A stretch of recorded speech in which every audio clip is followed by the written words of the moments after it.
AIIMS से जुड़ी ये बड़ी खबर, तस्वीरें आपको भी दिखाएंगे। एम्स के 9 ऑपरेशन थिएटर आज पूरे दिन भी बंद। कल की बारिश के बाद अभी तक नहीं शुरू हुई है सर्जरी। बारिश के बाद से ही ट्रॉमा सेंटर के हालात खराब हैं। मरीजों को सफदरजंग हॉस्पिटल रेफर करने का आदेश दिया गया है। कुमार कुंदन हमारे साथ इस वक्त जुड़े। कुमार, एम्स की भी हालत बारिश में खस्ता हो रही है। 2 बातें हुई है रवि। कल की बारिश के बाद से बहुत ज्यादा सीपेज आ गया है दीवार में। सीपेज आने की वजह से डॉक्टरों को ऐसा लगता है कि ओटी में जो इंफेक्शन है उसका खतरा बढ़ जाता है, क्योंकि जो ऑपरेशन थिएटर है वो बहुत ज्यादा स्टेराइल रूम होता है। वहां अगर किसी भी तरह का इंफेक्शन होता है तो रोगी के लिए वो बहुत ही हानिकारक होता है। इस चीज को ध्यान में रखते हुए डॉक्टरों ने फिलहाल ओटी कैंसिल करने का फैसला किया है। इसके साथ ही जो एसी है वो पूरी तरीके से प्रॉपर काम नहीं कर रहा है। तो ये 2 बड़ी वजह हैं जिसकी वजह से फिलहाल ओटी टालने का फैसला किया गया है।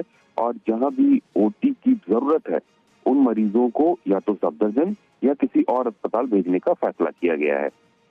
रवि, शुक्रिया आपका कुमार कुंदन पूरी जानकारी देने के लिए। तो बारिश के बाद ट्रॉमा सेंटर की हालात खराब है और कई जो सर्जरी है उसे भी पोस्टपोन किया गया है।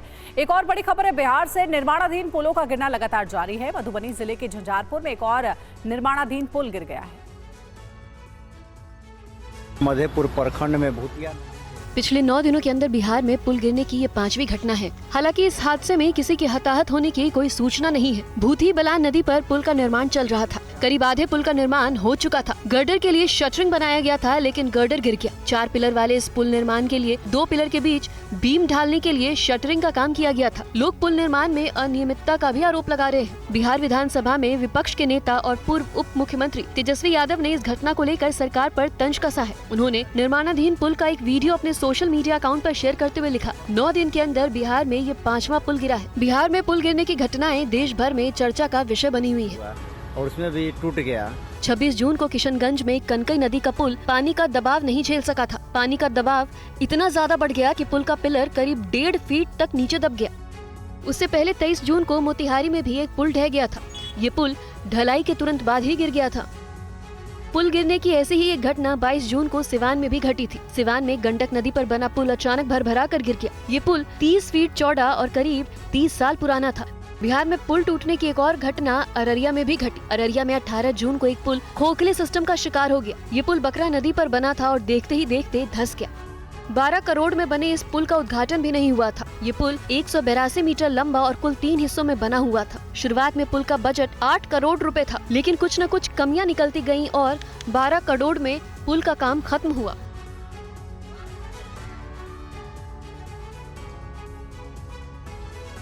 और सीएम केजरीवाल की गिरफ्तारी के विरोध में आज आम आदमी पार्टी का विरोध प्रदर्शन। देश भर में विरोध प्रदर्शन करेगी आम आदमी पार्टी। आज केजरीवाल की है राउज एवेन्यू कोर्ट में पेशी। 3 दिन की सीबीआई रिमांड पर है केजरीवाल। अरविंद केजरीवाल को अब सीबीआई ने गिरफ्तार कर लिया है। आम आदमी पार्टी के नेताओं ने बीजेपी पर आरोप लगाते हुए कहा है कि केंद्र सरकार अपने राजनीतिक उद्देश्यों के लिए सभी केंद्रीय जांच एजेंसियों का दुरुपयोग कर रही है। सीबीआई ने पिछले 2 साल तक सीएम अरविंद केजरीवाल को तथाकथित शराब मामले में आरोपी नहीं बनाया था, लेकिन जब बीजेपी को लगा कि अरविंद केजरीवाल को सुप्रीम कोर्ट से जमानत मिलने वाली है तो उन्होंने सीबीआई को आगे कर दिया। और वहीं नीट यूजी पेपर लीक मामले में बड़ा एक्शन हुआ है। सीबीआई ने पेपर लीक मामले में प्रिंसिपल को गिरफ्तार किया। हजारीबाग के ओएसिस स्कूल के प्रिंसिपल एहसानुल हक को गिरफ्तार किया है। स्कूल का वाइस प्रिंसिपल इम्तियाज आलम भी गिरफ्तार। दोनों आरोपियों को हजारीबाग से पटना लाया गया।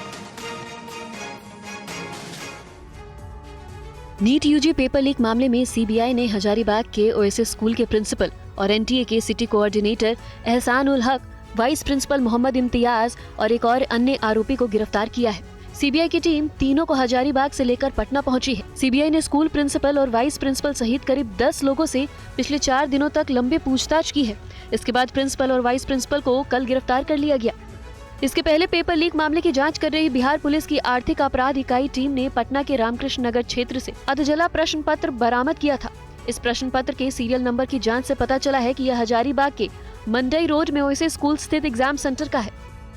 बताया जा रहा है कि सीबीआई की टीम को हजारीबाग में पेपर लीक के पुख्ता सबूत मिले हैं। एजेंसी ने उन बॉक्सों को भी जब्त किया है जिसमें प्रश्न पत्र हजारीबाग पहुंचे थे। हजारीबाग में प्रश्न पत्र कुरियर कंपनी के एक रिमोट एरिया स्थित सेंटर पर पहुंचे थे और इसके बाद प्रश्न पत्र के ट्रंक बैंक तक ई रिक्शा से पहुंचाए गए थे। बैंक में भी प्रश्न पत्रों को रिसीव करने से लेकर उनके रख रखाव में लापरवाही की बात सामने आई है। और एनटीए ने परीक्षा की नई तारीखों का ऐलान किया है। यूजीसी नेट परीक्षा की तारीखों का ऐलान किया गया है। 21 अगस्त से 4 सितंबर के बीच परीक्षा होगी। यूजीसी नेट की परीक्षा की तारीखों का नया ऐलान। सीएसआईआर यूजीसी नेट परीक्षा 25 से 27 जुलाई के बीच होगी। सभी परीक्षाएं online. NEET UG paper leak मामले को लेकर देश भर में हुए हंगामे के बीच एनटीए यानी नेशनल टेस्टिंग एजेंसी ने बीते दिनों यूजीसी नेट परीक्षा को भी रद्द कर दिया था। साथ ही सीएसआईआर यूजीसी नेट परीक्षा को पोस्टपोन कर दिया गया था। अब एनटीए ने इन परीक्षाओं को लेकर नई तारीखों का ऐलान कर दिया है। एनसीईटी 2024 की परीक्षा 10 जुलाई को आयोजित की जाएगी, जबकि सीएसआईआर यूजीसी नेट की परीक्षा 25 से 27 जुलाई को आयोजित की जाएगी। वहीं यूजीसी नेट की परीक्षा अब 21 अगस्त से 4 सितंबर 2024 के बीच आयोजित की जाएगी। तीनों ही परीक्षाएं कंप्यूटर आधारित यानी ऑनलाइन होंगी। इससे पहले इसी महीने की 18 तारीख को आयोजित यूजीसी नेट परीक्षा ऑफलाइन मोड में आयोजित की गई थी। यूजीसी नेट की परीक्षा होने के एक दिन के बाद ही केंद्रीय शिक्षा मंत्री धर्मेंद्र प्रधान ने इसे रद्द करने की घोषणा की थी। इस बीच एनटीए के तत्कालीन डीजी को हटाकर नए डीजी की तैनाती भी की गई है। अब उनके नेतृत्व में नए तरीके से परीक्षाओं को आयोजित कराने के लिए नई तारीखों का ऐलान किया गया है। एनटीए ने यह भी कहा है कि All India AYUSH Post Graduate Entrance Test 2024 पहले से तय तारीख के अनुसार 6 जुलाई 2024 को ही आयोजित किया जाएगा। पीएम मोदी 8 और 9 जुलाई को रूस के दौरे पर रहेंगे। रूस के बाद ऑस्ट्रिया दौरे पर जाएंगे पीएम मोदी। 9 और 10 जुलाई को ऑस्ट्रिया जाएंगे पीएम मोदी।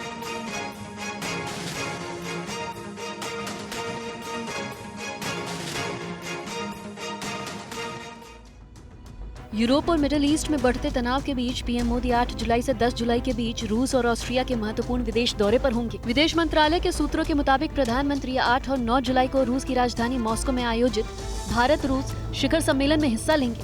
पुतिन के साथ द्विपक्षीय वार्ता होगी। रक्षा, तेल और गैस समेत कई मुद्दों पर अहम समझौते हो सकते हैं। इसके बाद पीएम 9 से 10 जुलाई तक ऑस्ट्रिया के वियना में होंगे। इस यात्रा से दोनों देशों के बीच स्टार्टअप और हाईटेक क्षेत्रों में संबंध मजबूत हो सकते हैं। G7 समिट के बाद पीएम मोदी का ये विदेश दौरा बेहद अहम होगा।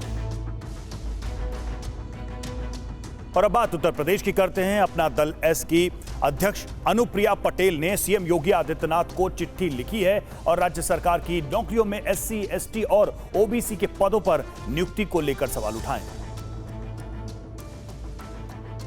लोकसभा चुनाव में अपेक्षित सफलता नहीं मिलने से परेशान एनडीए की सहयोगी पार्टी अपना दल एस को भी वोट बैंक की चिंता सताने लगी है। पार्टी की मुखिया और मोदी सरकार में मंत्री अनुप्रिया पटेल ने सीएम योगी को चिट्ठी लिखकर कहा कि SC, ST और OBC उम्मीदवारों को योग्य नहीं है कहकर नियुक्ति नहीं दी जा रही है और बाद में उन पदों को अनारक्षित घोषित किया जा रहा है। अनुप्रिया ने इस पर तत्काल रोक लगाने की मांग भी की है। अनुप्रिया ने लिखा है कि सिर्फ हस्ताक्षर वाली नौकरी में SC, ST, OBC कोटे वाले पद सामान्य श्रेणी में डाले जा रहे हैं। योग्य SC, ST, OBC कैंडिडेट न मिलने पर ऐसा हो रहा है और उसे नॉट फाउंड सूटेबल घोषित कर सामान्य वर्ग के कैंडिडेट की भर्ती हो रही है। इस तरह सिर्फ इंटरव्यू वाली नियुक्ति में SC, ST, OBC की अनदेखी हो रही है। कुछ विश्वविद्यालयों में पद अनारक्षित किए जाने की भी खबर है। अनुप्रिया पटेल ने मांग की है कि योग्य उम्मीदवार न मिलने पर पद अनारक्षित न किए जाए, बल्कि SC, ST, OBC वाले पद उन्हीं को दिए जाए। लोकसभा चुनाव के दौरान विपक्ष ने भी ये मुद्दा उठाकर योगी सरकार को घेरा था और अब चुनाव के बाद सहयोगी दल भी हमलावर हो गए हैं। यूपी के सीएम योगी आदित्यनाथ की अगुवाई में यूपी बीजेपी कोर कमेटी की अहम बैठक हुई और उसमें विधानसभा उपचुनाव को लेकर चर्चा हुई। उत्तर प्रदेश में आने वाले समय में 10 विधानसभा पर उपचुनाव होने हैं। 10 में से 9 सीटें वो हैं जहां के विधायक सांसद चुने जा चुके हैं। ऐसे में बीजेपी ने होने वाले उपचुनाव से पहले अपनी तैयारियां तेज कर दी हैं। उम्मीदवारों के नाम अगली मीटिंग में तय हो, इस पर भी चर्चा की गई। वहीं बैठक में MLC चुनाव को लेकर भी मंथन किया गया। मीटिंग करीब 40 मिनट तक चली। हालांकि इस मीटिंग में हाल के आम चुनाव में बीजेपी के खराब प्रदर्शन पर कोई बातचीत नहीं हुई। चुनावी नतीजे की समीक्षा के लिए बीजेपी ने 40 नेताओं का एक टास्क फोर्स बनाया है। और हरियाणा में विधानसभा चुनाव की तैयारियों में जुटी बीजेपी। पंचकुला में आज सुबह 10 बजे से प्रदेश बीजेपी कार्यकारिणी की बैठक अमित शाह समेत बीजेपी के बड़े नेता रहेंगे मौजूद।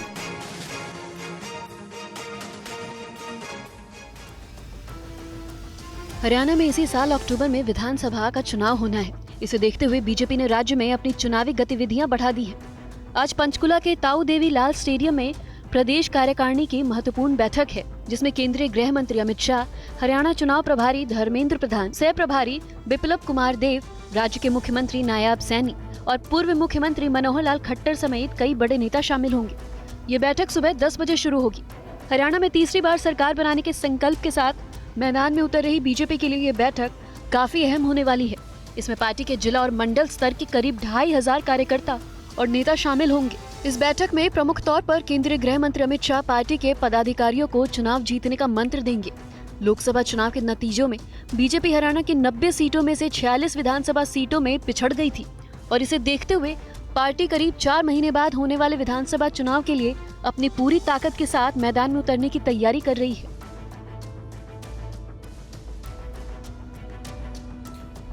और इस बीच अयोध्या से बड़ी खबर। अयोध्या में रामपथ धंसने के मामले में बड़ा एक्शन हुआ है।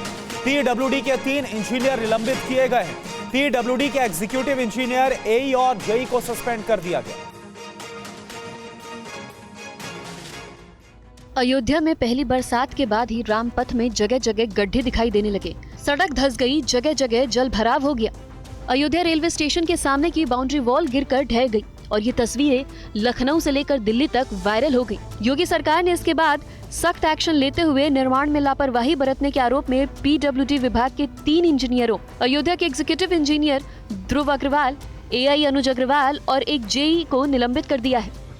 अयोध्या में शहादतगंज से लेकर नया घाट तक 13 किलोमीटर लंबे रामपथ पर 20 से अधिक स्थानों पर सड़कें धंस गई थी।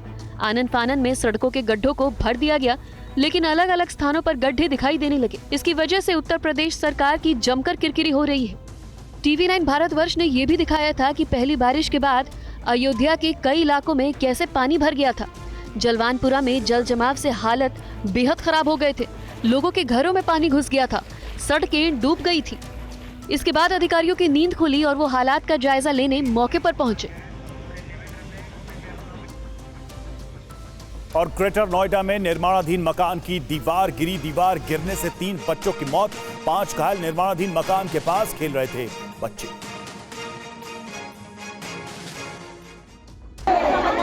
तस्वीरें ग्रेटर नोएडा के खोदना गांव की हैं, जहां निर्माणाधीन मकान की दीवार गिरने से दर्दनाक हादसा हो गया। जिस वक्त ये हादसा हुआ उस समय गांव में एक मकान बन रहा था।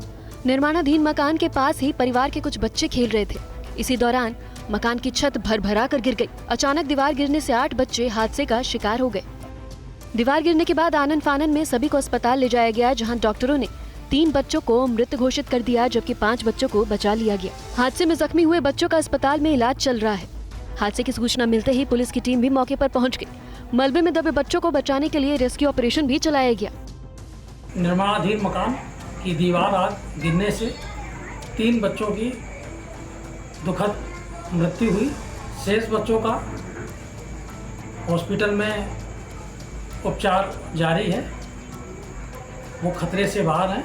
पुलिस प्रशासन द्वारा बेहतर उपचार हेतु समन्वय स्थापित किया गया है। अन्य कार्रवाई प्रचलित है। हरियाणा के सोनीपत में बेखौफ बदमाशों ने एक प्राइवेट बैंक के गनमैन को गोली मार दी और कैश वैन से करीब 38 लाख रुपए लूट लिए। बदमाशों ने नेशनल हाईवे 44 पर घटना को अंजाम दिया, जहां HDFC बैंक की शाखा के बाहर खड़ी कैश रिकवरी वैन के गनमैन को गोली मारकर करीब 38 लाख रुपए लूट लिए गए। वारदात की सूचना मिलते ही पुलिस मौके पर पहुंची और मामले की जांच शुरू कर दी। घायल गनमैन को इलाज के लिए अस्पताल में भर्ती कराया गया है। इस घटना के चश्मदीद अजय ने बताया कि वो एक गाड़ी में पेट्रोल डाल रहा था। तभी उसने 3 गोलियों के चलने की आवाज सुनी और देखा कि 2 युवक कैश वैन से लूटपाट कर भाग रहे हैं। कैश बैंक से निकाल लिया, गेट खोल के अंदर डाल रहे, उतने में तुरंत ही गोली मार दी। ये 2 लोग एक बाइक पे थे, स्प्लेंडर बाइक थे। और आज से शुरू हो गई बाबा अमरनाथ यात्रा। श्रद्धालु आज करेंगे बाबा बर्फानी के दर्शन। बालटाल और पहलगाम से श्रद्धालुओं का जत्था रवाना। 4603 यात्रियों का जत्था रवाना हुआ। अमरनाथ गुफा के रास्ते में सुरक्षा के कड़े इंतजाम।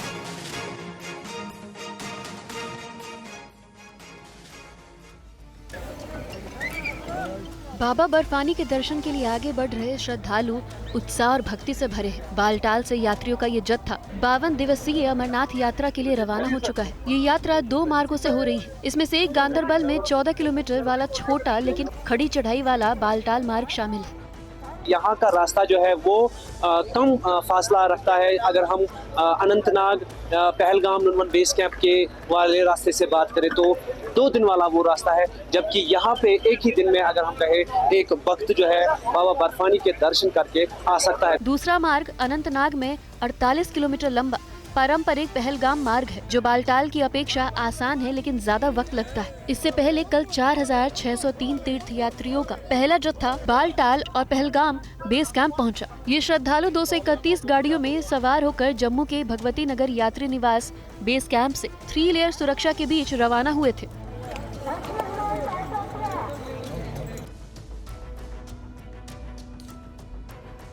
अमरनाथ यात्रा में शामिल श्रद्धालुओं से टीवी9 संवाददाता इरफान कुरैशी ने बात की। यात्रा को लेकर श्रद्धालुओं ने क्या कहा, ये आप देखिए। बाबा अमरनाथ जी की यात्रा जो है वो आज शुरू हो चुकी है। आप देख सकते हैं पहला जत्था जो है वो यहाँ से आज पहलगाम नुनवन बेस कैंप से फ्लैग ऑफ किया गया। उनसे ही सीधे बात करते हैं। हम अयोध्या से आए हैं और यहाँ की व्यवस्था की जितनी तारीफ की जाए उतनी कम है, और इंडियन आर्मी की जितनी तारीफ की जाए उतनी कम है। हम लोग अभिभूत हो गए हैं। अद्भुत, अकल्पनीय, अतुलनीय व्यवस्था है। जितनी भी देन है इंडियन आर्मी की देन है। जय जय श्री राम। जय जय भोले। आप पहली बार जा रहे हैं क्या? नहीं, दूसरी बार जा रहा हूँ। अब भोले बुलाते तभी हम तब आते हैं। अभी भक्त जिसको बुलाते हैं वही आता है। हर हर महादेव। सब बढ़िया है, सब व्यवस्था भी अच्छी है। सब इंडिया वालों को धन्यवाद। भी नहीं था हमको ऐसी व्यवस्था मिलेगी, ऐसी व्यवस्था मिले हमको। जगह पर हमारे लिए सुरक्षित सैनिक थे, इसलिए बहुत अच्छा प्रबंध किया है।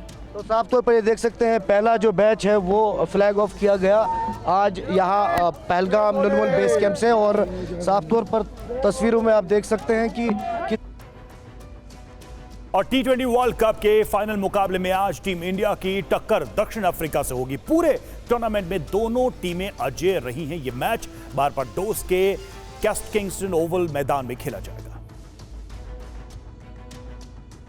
10 साल बाद team India T20 world cup के फाइनल में पहुंची है, जहां एक बार फिर से इतिहास रचने का मौका है। टीम इंडिया को 2007 के बाद T20 वर्ल्ड कप में खिताब का इंतजार है। अगर रोहित की अगुवाई में टीम इंडिया फाइनल की बाजी अपने नाम करती है तो फिर धोनी के बाद रोहित T20 वर्ल्ड कप जीतने वाले दूसरे कप्तान बन जाएंगे। इस T20 वर्ल्ड कप में टीम इंडिया का सफर अब तक शानदार रहा है। टीम इंडिया पूरे टूर्नामेंट में कोई भी मैच नहीं हारी है। भारतीय बल्लेबाज के साथ साथ गेंदबाज भी कमाल का प्रदर्शन कर रहे हैं। कप्तान रोहित शर्मा शानदार लय में हैं, तो वहीं अक्षर पटेल और कुलदीप यादव की स्पिन जोड़ी के साथ ही बुमराह विरोधी बल्लेबाजों के लिए बड़ा खतरा है। हालांकि विराट का बल्ला अब तक शांत रहा है और आज के मैच में फैंस को उनसे बड़ी उम्मीदें हैं। तो वहीं दक्षिण अफ्रीका की टीम ने भी बिना कोई मैच गवाए फाइनल तक का सफर तय किया है। केविसो रबादा और एनरिक नात्रेजे के साथ तबरेज शमसी तिगड़ी अच्छा प्रदर्शन कर रही है, जबकि टीम की बल्लेबाजी चिंता का विषय है। डिकॉक को छोड़कर बाकी बल्लेबाजों ने टुकड़ों में प्रदर्शन किया है। भारत की आक्रामक सलामी बल्लेबाज शेफाली वर्मा ने इतिहास रचते हुए टेस्ट क्रिकेट में वर्ल्ड रिकॉर्ड अपने नाम किया है। वहीं टीम इंडिया साउथ अफ्रीका के खिलाफ पहले दिन 4 विकेट पर 525 रन बनाने में कामयाब रही। शेफाली क्रिकेट के इतिहास में सबसे तेज दोहरा शतक जड़ने वाली महिला खिलाड़ी बन गई है। 20 साल की शेफाली ने सिर्फ 194 गेंदों पर अपना दोहरा शतक पूरा कर ऑस्ट्रेलिया के सदरलैंड को पीछे छोड़ दिया है। ऑस्ट्रेलिया के खिलाड़ी ने इस साल की शुरुआत में दक्षिण अफ्रीका के खिलाफ 248 गेंदों पर दोहरा शतक बनाया था। बहुत अच्छा होते हुए और फिर एंट्री हुई थी, लेकिन बीच में ये पता नहीं कैसे क्या थोड़ा डिस्टरबेंस या कोई दबाव यह हो सकता है। अगर मैं तो बाकी ये कहूँगा नेचुरल गेम खेलेगी तो स्कोर बहुत ज्यादा आते हैं और आएंगे भी। एनटीए ने यूजीसी नेट परीक्षा की नई तारीखों का ऐलान किया है। 21 अगस्त से 4 सितंबर के बीच होगी परीक्षा। एनटीए ने एनसीईआरटी और सीएसआईआर यूजीसी नेट परीक्षा की तारीख का भी ऐलान किया है। एनसीईआरटी परीक्षा 10 जुलाई को, सीएसआईआर यूजीसी नेट परीक्षा 25 से 27 जुलाई के बीच होगी। ये तीनों परीक्षाएं ऑनलाइन आयोजित होंगी। एनटीए के मुताबिक all India AYUSH Post graduate प्रवेश परीक्षा पहले से निर्धारित 6 जुलाई को ही होगी। नीट पेपर लीक मामले में बड़ा एक्शन। सीबीआई ने हजारीबाग के ओएसिस स्कूल के प्रिंसिपल और वाइस प्रिंसिपल को गिरफ्तार किया। प्रिंसिपल एहसानुल हक एनटीए का सिटी कोऑर्डिनेटर था, वाइस प्रिंसिपल इम्तियाज स्कूल के सेंटर का कोऑर्डिनेटर था। शराब घोटाला मामले में गिरफ्तार केजरीवाल की आज शाम राउज एवेन्यू कोर्ट में पेशी होगी। आज खत्म हो रही है सीबीआई रिमांड की अवधि। दिल्ली के सीएम केजरीवाल की गिरफ्तारी के खिलाफ आज आम आदमी पार्टी का देशव्यापी हल्ला बोल, बीजेपी के खिलाफ प्रदर्शन। प्रधानमंत्री मोदी ने पहली बार मंत्री बने सांसदों से की मुलाकात, सुशासन पर ज्यादा जोर देने की चर्चा। गृह मंत्री अमित शाह आज हरियाणा के दौरे पर जाएंगे। पंचकुला में बीजेपी प्रदेश कार्यकारिणी की बैठक में होंगे शामिल। बैठक में मनोहर लाल, धर्मेंद्र प्रधान और सीएम नायब सिंह सैनी भी शामिल होंगे। विधानसभा चुनाव की रणनीति पर होगी चर्चा। दिल्ली में आज होगी जेडीयू राष्ट्रीय कार्यकारिणी की बैठक। पार्टी के मंत्री, सांसद, प्रदेश अध्यक्ष और सदस्य लेंगे हिस्सा। बीआरएस नेता हरीश राव ने तिहाड़ जेल में एमएलसी की कविता से की मुलाकात। तेलंगाना की राजनीति और परिवार पर की चर्चा। यौन उत्पीड़न मामले में सीआईडी ने कर्नाटक के पूर्व सीएम बीएस येदियुरप्पा के खिलाफ दाखिल की चार्जशीट। कोर्ट में दायर चार्जशीट में सीआईडी ने कहा येदियुरप्पा ने पीड़ित और उसकी मां को चुप रहने के लिए दी थी रिश्वत। सांसद असदुद्दीन ओवैसी के सरकारी आवास पर स्याही फेंकने के मामले में कार्रवाई। सांसद मार्ग थाने में हंगामा करने वालों के खिलाफ एफआईआर दर्ज। पश्चिम बंगाल में चुनाव के बाद हिंसा पर बीजेपी की 4 सदस्यीय समिति ने राष्ट्रीय अध्यक्ष जेपी नड्डा को सौंपी रिपोर्ट। बीजेपी ने टीएमसी पर लगाया सत्ता के दुरुपयोग का आरोप, कहा बंगाल में SC/ST महिलाओं को किया जा रहा है प्रताड़ित। पश्चिम बंगाल के राज्यपाल सीवी आनंद बोस ने कहा कई इलाकों में हिंसा बढ़ी है, अनुच्छेद 167 के तहत सीएम से रिपोर्ट मांगूंगा। पश्चिम बंगाल के राज्यपाल ने कलकत्ता हाई कोर्ट में सीएम ममता बनर्जी के खिलाफ दायर किया मानहानि का मुकदमा। झारखंड के पूर्व सीएम हेमंत सोरेन जेल से रिहा, समर्थकों ने किया जोरदार स्वागत। हेमंत सोरेन की रिहाई पर कल्पना सोरेन ने कहा यह हमारे लिए एक भावनात्मक दिन, न्यायपालिका को धन्यवाद। झारखंड के सीएम चंपई सोरेन ने जमानत पर जेल से रिहा होकर आए पूर्व सीएम हेमंत सोरेन से मुलाकात। हेमंत सोरेन की रिहाई पर राहुल गांधी ने कहा हेमंत सोरेन की गिरफ्तारी बदले और राजनीतिक दुर्भावना से की गई। छत्तीसगढ़ में लोकसभा चुनाव से मिली हार को लेकर कांग्रेस में मंथन। फैक्ट फाइंडिंग कमेटी ने रायपुर में की बैठक के बाद प्रदेश प्रभारी सचिन पायलट ने कहा छत्तीसगढ़ में सीटें कम हुई लेकिन वोट प्रतिशत में नहीं आई है कमी, जल्द एआईसीसी को सौंपेंगे रिपोर्ट। केंद्रीय मंत्री डॉक्टर जितेंद्र सिंह और बीजेपी के सांसद बांसुरी स्वराज ने विकसित भारत नशा मुक्त अभियान में हिस्सा लिया। एमपी बीजेपी अध्यक्ष वीडी शर्मा ने खजुराहो में कार्यकर्ता अभिनंदन कार्यक्रम में हिस्सा लिया। जीत के लिए जनता को धन्यवाद दिया। दिशा निर्देशों का पालन न करने से केंद्र सरकार नाखुश है, सभी मंत्रालयों से कर्मचारियों के कामकाज की समय पर समीक्षा करने के लिए कहा गया। चुनावी साल में महाराष्ट्र सरकार ने पेश किया लोक लुभावन बजट, महिलाओं को 1500 रुपए मासिक भत्ता, 3 मुफ्त गैस सिलेंडर देने का ऐलान। महाराष्ट्र के डिप्टी सीएम और वित्त मंत्री अजित पवार ने 20,051 करोड़ रुपए का राजस्व घाटे वाला बजट पेश किया। बजट में महाराष्ट्र के 44 लाख किसानों को मुफ्त बिजली और दूध उत्पादक किसानों को 5 रुपए प्रति लीटर सब्सिडी देने का ऐलान किया गया। केंद्रीय मंत्री अनुप्रिया पटेल की सीएम योगी को चिट्ठी, नौकरियों में नॉट फाउंड कैंडिडेट के प्रावधान पर जताई आपत्ति। अयोध्या में रामपथ धंसने पर एक्शन में योगी सरकार, पीडब्ल्यूडी के 3 इंजीनियर सस्पेंड किए गए। भगवान बुद्ध की जीवन यात्रा दिखाने के लिए उत्तर प्रदेश पर्यटन विभाग ने दिल्ली में किया बोधि यात्रा कार्यक्रम का आयोजन। केंद्रीय पर्यटन एवं संस्कृति मंत्री गजेंद्र सिंह शेखावत बोले पीएम की पर्यटन से जुड़ी कल्पनाओं को धरातल पर उतार रहा है उत्तर प्रदेश। अमृतसर दौरे पर गए हरियाणा के सीएम नायब सिंह सैनी ने पंजाब को बताया हरियाणा का बड़ा भाई SYL नहर के जरिए पानी साझा करने का आग्रह किया। हरियाणा के सरकारी स्कूलों में 4 लाख फर्जी दाखिले, सीबीआई ने शिक्षा विभाग के अधिकारियों पर दर्ज की एफआईआर। पंजाब हरियाणा हाईकोर्ट ने दिए थे जांच के आदेश। 2019 से ही सीबीआई कर रही थी सरकारी स्कूलों में फर्जी दाखिले की जांच। दिल्ली में बारिश को लेकर कल एलजी ने की इमरजेंसी बैठक, सभी अधिकारियों की छुट्टियां रद्द की गई, अगले 2 महीने तक छुट्टी पर रोक। एलजी ने दिल्ली में जलभराव को लेकर इमरजेंसी कंट्रोल रूम बनाने का निर्देश दिया। अंडरपास में मोबाइल पंप लगाने और नालों की सफाई के लिए कहा गया। दिल्ली एयरपोर्ट हादसे में लापरवाही से मौत का केस दर्ज हुआ। टर्मिनल 1 की छत ढहने से एक व्यक्ति की मौत हुई थी और 5 लोग घायल हुए थे। गांदरबल के डीसी ने हरी झंडी दिखाकर अमरनाथ यात्रियों का पहला जत्था रवाना किया। जुलाई से मोबाइल पर बातचीत हो जाएगी महंगी। जियो के बाद एयरटेल और वोडाफोन ने भी बढ़ाए दाम। टैरिफ में 23% तक का इजाफा किया गया। वोडाफोन आइडिया के टैरिफ में 11 से 23% का इजाफा। एयरटेल ने भी मोबाइल दरों को 10 से 21% बढ़ाया। नए प्लान 4 जुलाई से लागू हो जाएंगे। भारत इलेक्ट्रॉनिक्स लिमिटेड ने आर्मर्ड व्हीकल्स निगम लिमिटेड के साथ 3,172 करोड़ रुपए की डील को साइन किया। अनुबंध के तहत बीएल भारतीय सेना के BMP-2 बाय-2 के टैंकों का अपग्रेड करेगी। साथ ही इंजीनियरिंग सपोर्ट पैकेज भी दिया जाएगा। आंध्र प्रदेश के तिरुमाला में फर्स्ट घाट रोड पर नजर आया हाथियों का झुंड। लोगों में दहशत का माहौल देखने को मिला। अंडमान सागर में 4.5 तीव्रता का भूकंप आया। राजधानी पोर्ट ब्लेयर में भूकंप के झटके लगे। किसी नुकसान की कोई खबर नहीं। चीन में भारी बारिश के बाद आई बाढ़। हुनान प्रांत में लोंगशान में लोगों ने देखा बाढ़ का रौद्र रूप। चीन की सड़कों पर आया सैलाब, बाढ़ के पानी में बहने लगी कार। चीन में आई बाढ़ ने खोली सरकार की पोल। सड़क ढहने से नीचे गहरी खाई में गिरी कार। मैक्सिको में भारी बारिश के कारण कई इलाकों में आई बाढ़। तेज धार में बह गई मोटरसाइकिल और टैक्सी।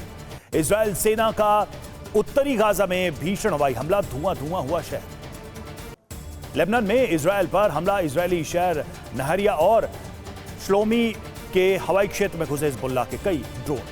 गाजा पट्टी में फलस्तीनियों के समर्थन में निकली रैली। हजारों यमनी प्रदर्शनकारियों ने लगाए इस्लामी नारे। माइनिंग प्रोजेक्ट शुरू करने की सरकार की कोशिश का विरोध। सर्बियाई शहरों में लोगों ने निकाली रैली। केन्या की राजधानी नैरोबी में प्रदर्शन और झड़पें जारी। वित्त विधेयक का विरोध।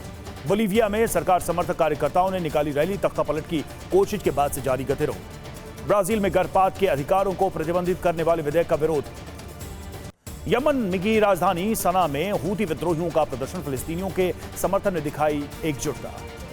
यमन में युवक ने हाइपरसोनिक मिसाइल का मॉडल लेकर किया डांस। देखने के लिए आसपास जमा हो गई लोगों की भीड़।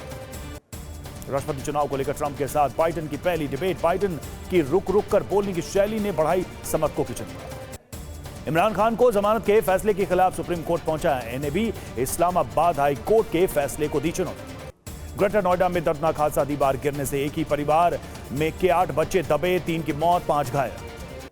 दिल्ली के उस्मानपुर में बड़ा हादसा। यमुना खादर के गड्ढे में डूबने से 2 बच्चों की मौत। दिल्ली में भारी बारिश से वसंत विहार में धंसी जमीन। दीवार ढहने से मलबे के साथ गड्ढे में गिरे मजदूर। दिल्ली में भारी बारिश से एम्स के 9 ऑपरेशन थिएटर बंद। सर्जरी बंद। दिल्ली एम्स के ट्रॉमा सेंटर में ग्राउंड फ्लोर पर जलभराव। पूरी बिल्डिंग की बिजली सप्लाई बंद। रेफर किए जा रहे मरीज। दिल्ली के आजादपुर पुल के अंडरपास में फंसी बस। मौके पर पहुंची दमकल की 3 गाड़ियां। कई लोगों को बचाया। बारिश ने दिल्ली वासियों की बढ़ाई मुसीबत। प्रगति मैदान अंडरपास में जलभरा। बिहार में एक और पुल हादसा। मधुबनी की भोतई बलान नदी में पुल का गार्डर गिरा। मधुबनी में पुल ध्वस्त होने पर आरजेडी नेता तेजस्वी यादव का तंज कहा। 9 दिन के अंदर बिहार में 5वां पुल गिरा। वैशाली में झमाझम बारिश से सदर अस्पताल के ऑपरेशन थिएटर में जलभरा। राजस्थान के कई इलाकों में आगे बढ़ गया है मानसून। पूर्वी राजस्थान में अगले 5 दिनों और जयपुर में 2 जुलाई तक के लिए अलर्ट। लखनऊ में पहली बारिश में खुली नगर निगम की पोल। महाराष्ट्र के जालना में समृद्धि हाईवे पर 2 कारों के बीच भीषण टक्कर। हादसे में कई लोग घायल हो गए। तेलंगाना के रंगारेड्डी जिले की ग्लास फैक्ट्री में धमाका हो गया। 6 लोगों की मौत। मुरादाबाद के मुंडा पांडे में हुई फायरिंग के मामले में प्रशासन की बड़ी कार्रवाई। बरेली में गोलीकांड के मुख्य आरोपी की प्रॉपर्टी पर चला अथॉरिटी का बुलडोजर। मलबे का ढेर बन गया रिजॉर्ट। नशे के कारोबार पर पंजाब पुलिस की बड़ी कार्रवाई। भटिंडा पुलिस ने 5 करोड़ 35 लाख रुपए की प्रतिबंधित दवाओं को बरामद किया। मथुरा के बाद मंदिर सेवा संस्थान के सचिव को जान से मारने की धमकी। यहीं पर हुई थी कथावाचक। प्रदीप के खिलाफ महापंचायत। हरिद्वार में शराब की तस्करी का वीडियो वायरल हुआ। शर्ट में छिपाकर रखे थे 48 बॉटल। यूपी के मथुरा में 6 हथियार तस्कर गिरफ्तार किए गए। पंजाब के जालंधर से बिहार ले जा रहे थे अवैध हथियार और कारतूस। यूपी के अंबेडकर नगर में पत्रकार को बदमाशों ने गोली मारी। घायल पत्रकार जिला अस्पताल में एडमिट। यूपी के सिद्धार्थ नगर में लड़की के साथ गैंगरेप के 3 आरोपियों को मुठभेड़ में लगी गोली। जोधपुर में महिला कर्मचारी और दलाल को रिश्वत लेते एसीबी ने रंगे हाथों दबोचा। ज्यादा अटेंडेंस दिखाकर कमीशन लेने का आरोप लगा। डेटिंग ऐप के जरिए ठगी करने वाले गिरोह का भंडाफोड़ हुआ। कैफे का मालिक और युवती गिरफ्तार। पूरी में रथ यात्रा उत्सव को लेकर 315 स्पेशल ट्रेनें चलाएगी रेलवे। 15,000 तीर्थयात्रियों के ठहरने की यहां पर सुविधाएं। जम्मू कश्मीर में चिनाब ब्रिज पर फुल स्पीड में दौड़ी ट्रेन। दुनिया के सबसे ऊंचे रेल पुल पर सफल रहा ट्रायल रन। तिरुमाला से जुड़े फर्स्ट घाट रोड के करीब देखा गया जंगली हाथियों का झुंड। श्रद्धालुओं और साथी स्थानीय लोगों में दहशत है। सुनीता विलियम्स की सुरक्षित वापसी के लिए गृहनगर झुलासन में प्रार्थना। ढोलन माताजी मंदिर में पूजा अर्चना की गई। धर्मशाला में दलाई लामा के घुटने की सफल सर्जरी और विश्व शांति के लिए प्रार्थना की गई। T20 वर्ल्ड कप फाइनल में आज भारत का दक्षिण अफ्रीका से मुकाबला। टीम इंडिया के पास 17 साल के बाद चैंपियन बनने का बड़ा मौका। भारतीय महिला क्रिकेटर शेफाली वर्मा ने रचा इतिहास। चेन्नई टेस्ट में दक्षिण अफ्रीका के खिलाफ लगाया सबसे तेज दोहरा शतक। शेफाली वर्मा ने 194 गेंदों में पूरा किया दोहरा शतक। शेफाली से पहले ऑस्ट्रेलिया की एनाबेल सदरलैंड के नाम था ये रिकॉर्ड। बेटी के सबसे तेज दोहरा शतक लगाने पर उनके पिता संजीव वर्मा ने खुशी जाहिर की। एशिया की सबसे लंबी भारतीय बास्केटबॉल खिलाड़ी पूनम चतुर्वेदी उज्जैन पहुंची है। महाकालेश्वर मंदिर में पूजा अर्चना की। और चलिए अब शुरुआत करते हैं वीडियो ब्रेकिंग की। और पहली वीडियो ब्रेकिंग चीन से है, जहां चीन में भीषण बाढ़ के बाद तबाही। अभी तक 47 लोगों की मौत। 100 साल की सबसे ज्यादा भयावह बाढ़ की चेतावनी जारी की गई। राहत बचाव के लिए $21 मिलियन का फंड जारी किया गया। ये तस्वीरें आपको हम दिखा रहे हैं।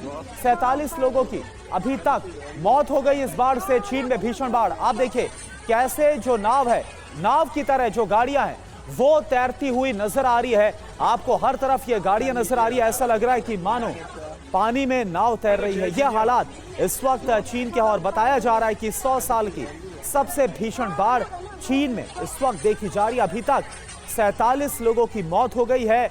बड़ी संख्या में, हजारों की संख्या में लोग इस बाढ़ की वजह से प्रभावित हुए। दूसरी वीडियो ब्रेकिंग। चीन के अनहुई में जल प्रलय जैसे हालात हैं। सड़कों पर बेकाबू सैलाब, बह गई कार। ये देखिए आप, घरों के अंदर दरिया जैसा नजारा नजर आ रहा है।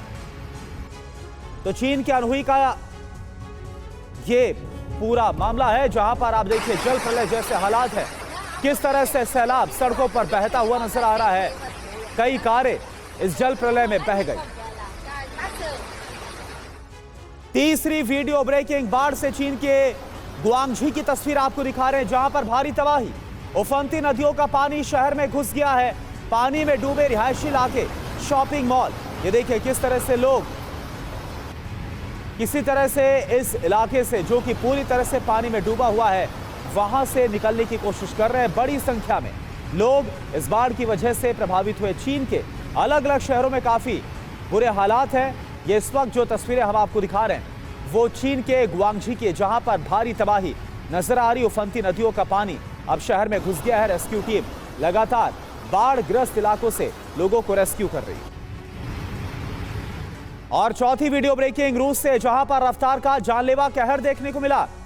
पतवार की तरह हवा में कैसे उड़ गई अनियंत्रित कार। ये देखिए आप, डैश कैम में कैद हुई है सड़क हादसे की खौफनाक तस्वीर। हादसे में बाल बाल बचे एसयूवी सवार। तो ये देखिए तस्वीर आपके सामने, यहां पर रफ्तार का कहर देखने को मिला। एसयूवी गाड़ी आपको नजर आ रही है, जो कि कैसे कई फीट ऊपर उछल जाती है हवा में और इसके बाद दूर जाकर गिरती है। हालांकि इस पूरे हादसे में जो एसयूवी सवार हैं वो बाल बाल बचे हैं, जो जानकारी सामने आ रही है। और छठी वीडियो ब्रेकिंग। पनडुब्बी से कोकीन की तस्करी का भंडाफोड़ हुआ। तस्करों की पनडुब्बी इसको स्पेन ने जब्त किया है। जानकारी आ रही है, आप देखिए कैसे ये पूरा ऑपरेशन चलाया गया। अटलांटिक सी से चालक दल पर शिकंजा कसा गया। 900 किलोग्राम कोकीन यूरोप लेकर जा रहे थे तस्कर।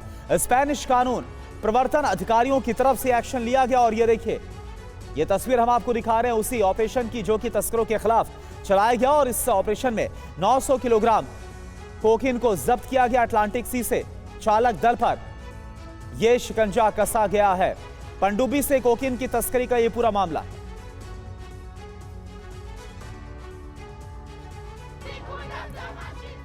अगली वीडियो ब्रेकिंग।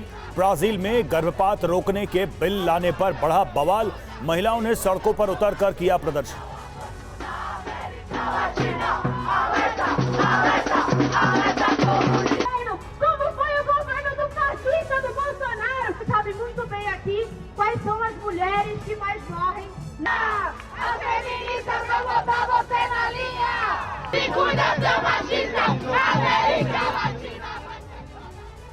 आठवीं वीडियो ब्रेकिंग। गाजा में इजरायल की भीषण बमबारी। हमास के संदिग्ध ठिकानों को बनाया निशाना।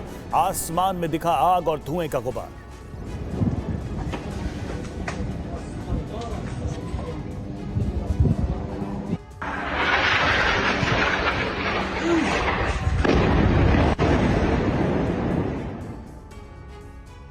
9वीं वीडियो ब्रेकिंग वित्त विधेयक पर केन्या में विरोध प्रदर्शन जारी। राजधानी नैरोबी में कई जगह हिंसक झड़पें।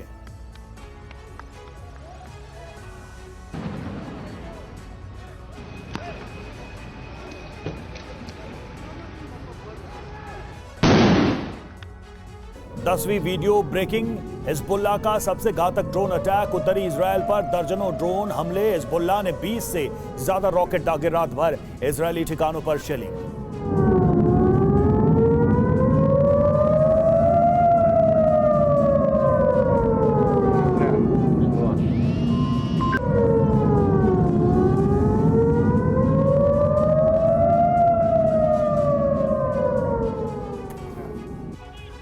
ग्यारहवीं वीडियो ब्रेकिंग यमन में फिलिस्तीनियों के समर्थन में रैली। सना में हूती विद्रोहियों ने रैली निकाली। आईडीएफ के गाजा ऑपरेशन के खिलाफ ये प्रोटेस्ट।